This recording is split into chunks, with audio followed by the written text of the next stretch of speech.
Halo semua, perkenalkan nama saya Felika.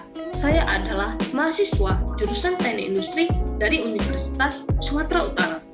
Kali ini saya akan menjelaskan tentang transportasi dan distribusi dalam supply chain management.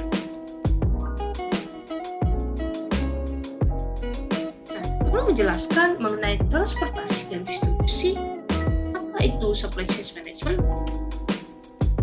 Menurut Pujawan, supply chain management adalah suatu pendekatan yang terintegrasi dalam pengelolaan aliran produk, informasi, dan uang yang melibatkan pihak-pihak dari hulu ke hilir yang terdiri atas para supplier, pabrik, serta jaringan distribusi dan jasa logistik, hingga ke tangan konsumen akhir. Lalu, apa hubungan supply chain management dengan transportasi dan distribusi?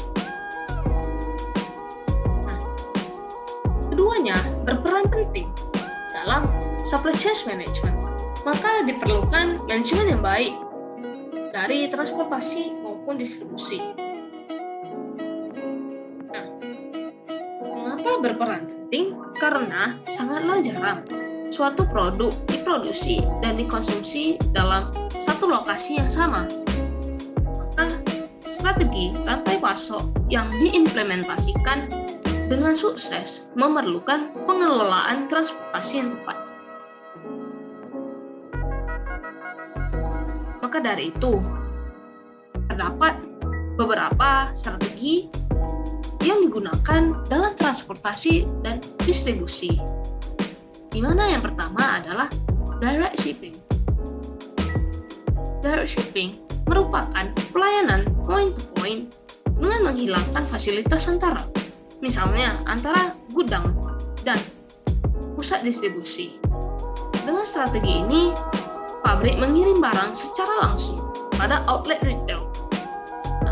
Di mana strategi ini memiliki kelebihan dan kelemahan.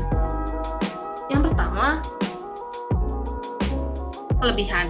Di mana kelebihan yang dimiliki yaitu inventory dalam bentuk supply chain jumlahnya lebih sedikit dan waktu dari proses produksi hingga ke toko menjadi lebih cepat.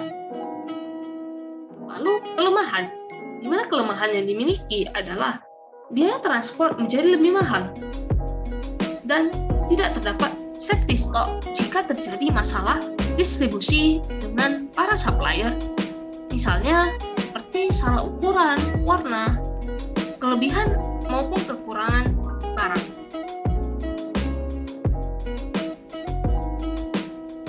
Lalu yang kedua adalah warehousing distribution, di mana strategi ini merupakan strategi dengan menyimpan produk terlebih dahulu di gudang atau pusat distribusi sebelum akan dikirimkan kepada toko. Nah, sama seperti strategi sebelumnya, di mana strategi ini juga memiliki kelebihan dan kelemahan. Di mana kelebihannya adalah pengamanan barang terhadap masalah-masalah supplier dapat terminimalisir dengan baik, dan biaya transportasi dengan strategi ini bisa menjadi lebih kecil karena barang-barang akan tergabung untuk mencapai volume yang lebih ekonomis. Sedangkan untuk kelemahan adalah tingkat inventory dalam supply chain menggunakan strategi ini menjadi lebih mahal karena adanya fasilitas perantara. Nah, dengan adanya penggunaan fasilitas perantara ini juga dapat membuat biaya menjadi lebih mahal karena penggunaan alat dan ruang yang lebih.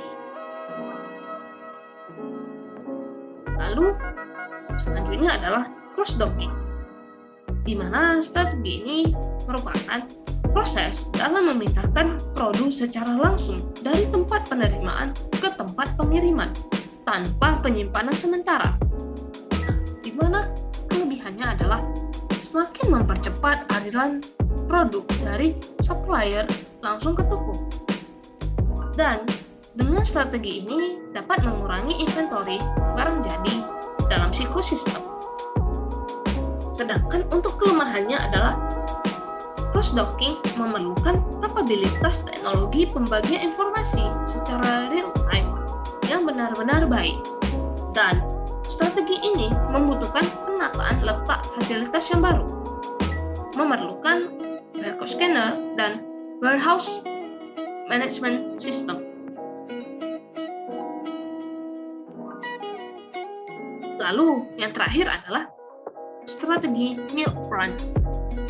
Di mana strategi milk run adalah metode pengiriman barang yang dimuat dari beberapa pemasok dan dikirimkan ke satu tempat pengiriman mengikuti jadwal pengiriman yang lebih ketat. Misalnya, dalam sistem milk run, perusahaan bekerja sama dengan transporter untuk pelaksanaannya. Di mana kelebihannya adalah dapat meningkatkan efisiensi pengiriman sehingga dapat mengangkut lebih banyak muatan dan menghemat biaya operasional karena tidak memerlukan perjalanan terpisah untuk mengangkut barang dari beberapa pemasok. Nah, jadi 4 strategi tersebut adalah strategi dari transportasi dan distribusi. Sekian dari saya. Semoga video ini dapat memberikan informasi kepada teman-teman semua. Terima kasih.